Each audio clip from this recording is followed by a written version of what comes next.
negotiations usually look like. Yep. Right? Okay, you don't get this. Okay, this. Yeah, exactly. It's like, I know I can't have my cake and eat it too. So let's negotiate. That is important business. Yep. I'm very bad at business. As you guys can see, I have my cake and I eat it too. but funny thing, I actually don't like cake. Too sweet for me. Like, oh, Too sweet. like any cake? Like I can eat one slice. If it's too sweet, a quarter of a slice. Okay. You're not a sweet tooth then. Sora gets banned out, by the way, with the Uranus. In the second phase. Yeah, no pickup earlier.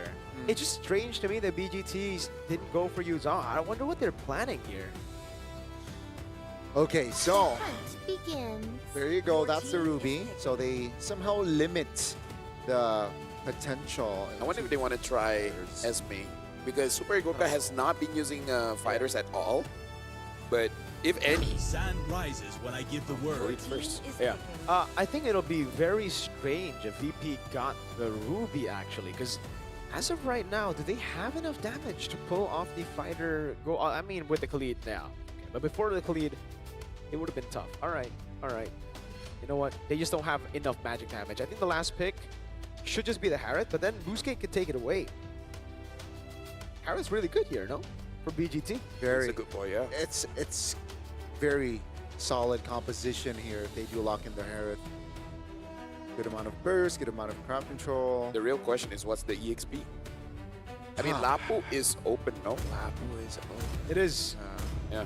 Look at that matchup. It's Alice! Okay. And the carry. Wow. Is this a deny pick for Claude as well? Is Carry going to be safe, though? I think it is okay because you have Eve and Carry, so Yuzong's gonna have to choose between them. And they're Overload. gonna, yeah, he's gonna get cooked for sure in the air. It's solid. Honestly, BGT are doing really well. Like, I think, again, they have the better draft here, but it really depends on what VP go for last pick.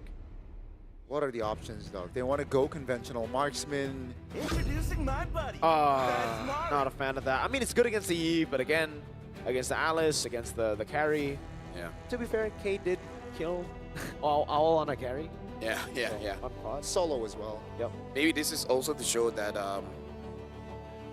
they're so fundamental that even if there's an opportunity to go for a fighter in the gold lane, they'll just go for that marksman. But yeah, I'm actually liking the drafts coming in from both teams. Looking at the lineup ratings here, I would say even-ish, 6.6 and 5.2. It's really just about execution, but I feel like BGT has easier execution. Yeah, keep in mind the pushability from that draft was favoring VP. Let's see though. The Skydome is here. Yeah, right now the ties, the score are tied here 1-1. BGT going up against a 5 VP. seconds till Now the I feel enemy like both reaches the teams battlefield. have shown respect to Smash each them. other. So now the real fight Troops begins. deployed. It's round 3 indeed. Welcome to 3 Mobile flickers. Legends. XC, I didn't see an RX here. So even with like the dragon and whatnot, they won't want to keep their distance with the flickers. They don't care about that crowd control. All right, early on though, yeah, the Khalid plus Juicin combo will be able to win it out despite the Eve being on the hands of BGT. Pluto! Because of Blast on Wactor, forcing the Revitalize out. Kazue walks up, gets the Punch out onto Pluto, and it's an instant flicker from Pluto. Almost. Wactor taken down. This is free leave though for Zauer. Yeah, but I gotta feel like it's okay because they didn't die, and then Virtus.pro really trying to make sure that they take some camps away from Kazue. They did it in game number 2, and now they're trying it in game number 3, and it looks like they will be successful, but using Kazue, he kind of doesn't mind it that much. No way! Oh, that was close. Kazue, good reaction on the retry. I think it's because XC spot him out. Yeah, good awareness there. A little too close for comfort indeed.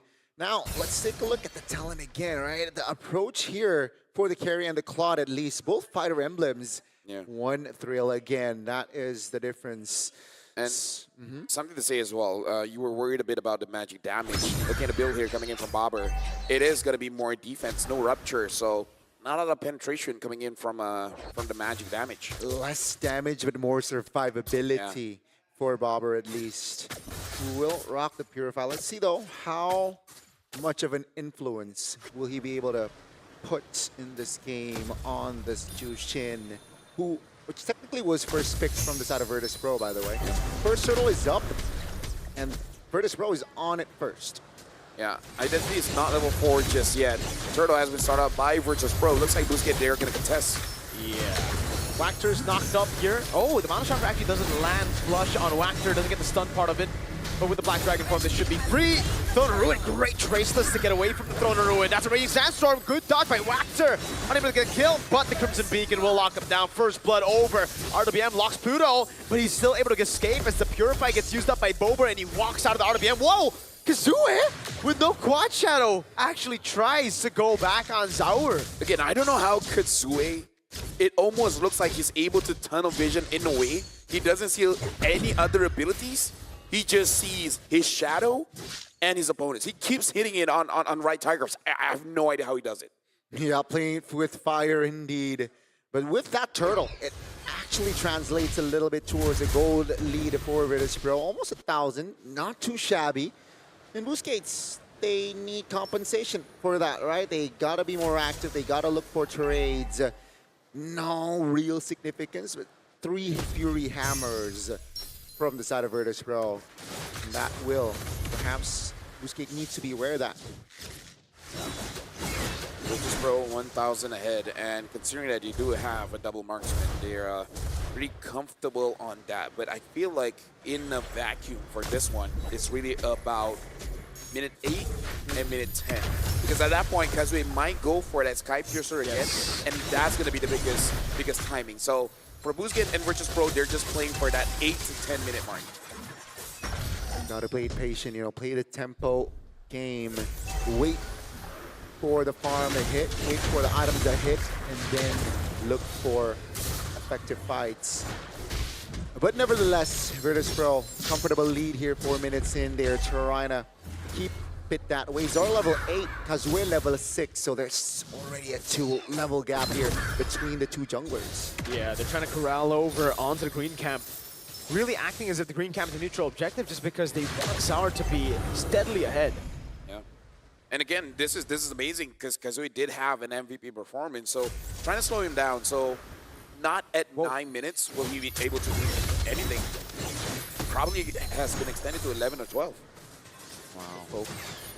So far, this is just a clean MLBB. Oh my god, with AOG Throne of Ruin, Raging Sandstorm got him back. That's Pluto who secures the neutral objective, and now Wactor and Xe opposition. That's Zaur who picks up the double. I feel like there's a small mistake that Boostgate has to kind of adjust back. That was a good engage, and they did what they had to do. But the context is, Kazue is not at the same farm as Zaur Egoist, right? Any other situation when Kazue is even, it's fine. But Kazue was so far behind and he was zoned out, that was not the right time with the context of how your jungler is doing. That was a very flashy play. Unfortunately, the coordination wasn't on point there. Pluto spotting 3 members, perhaps 4 members of VGT. That's expensive info. Virtus.pro will move on towards the mid lane here. Perhaps looks for apply pressure. There you go, the Mount Shocker. And this looks like a game 1. This feels like a game 1 Virtus.pro. Yeah, it's just dominance. It's playing with the fundamentals. Nothing too crazy. Game 2, they tried crazy. Didn't work out for them. Throne of Ruin over on Bober with AOG as well, but it's on Bober who has a Purify and a Crimson Beacon. Re-engage! Raging Sandstorm! They're fighting under the real revelation though, and that's going to be Identity still despite the RWM falling. Bad caught in her turret, goes in, Zaur's free hitting, and he's on a killing spree now. It's Xe next to the chopping block. Yet another double for Zaur Egoist. Uh-oh, that is not a good sign for Boostgate. They were behind 2,000 gold, but now it doubled in a couple of minutes. And Virtus.pro, when they are in this position, it's just so hard to neutralize and come back from the game. Let's see though, Virtus.pro, Gorka is still deathless. They gotta deal with that. But like you guys said, this is like game number 1. Virtus.pro are controlling the game. And Boostgate, at least Kazue has not died, but you can definitely sense that he's severely underfarmed. Zaur Egoist now with the endless battle as well. I'm just worried. Virtus.pro just have too much damage at this point. Too much, and Igorka has the golden staff, so yeah, 2 items there. One more crucial item to, again, just run away with this game. And Boostgate, all they need is a mistake. Oh, Misses that AOG. No Thunder Ruin, no AOG. That's Super Igorka zoning, actually. And that's another for Bober, the Beaver, who's on a killing spree. 3-0-5. That's an analyst point, but that was so obvious what the mistake was. Yeah. I don't think Exy should even try. Should have just gleamed away. Oh, man. Whoa, Mount Chopper on RX. Oh, my goodness. They bait out the RWM, and they just walk out of it. Even a Holy Shield to top it off.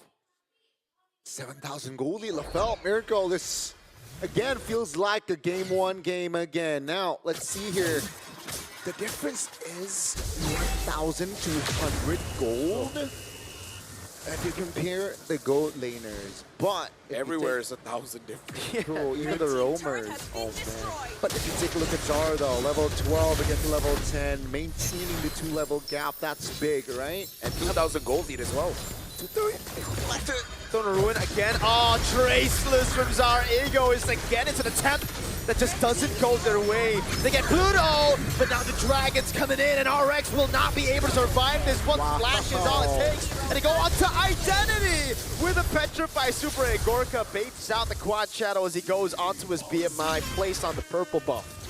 Beautiful coordination yet again displayed by Virtus.pro, which leads to more ground to cover.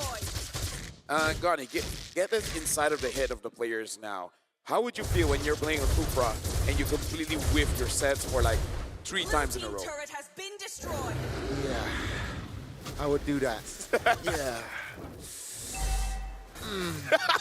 That's the sound of a Kufra missing 3 Tyrant Revenges, boys. Yeah.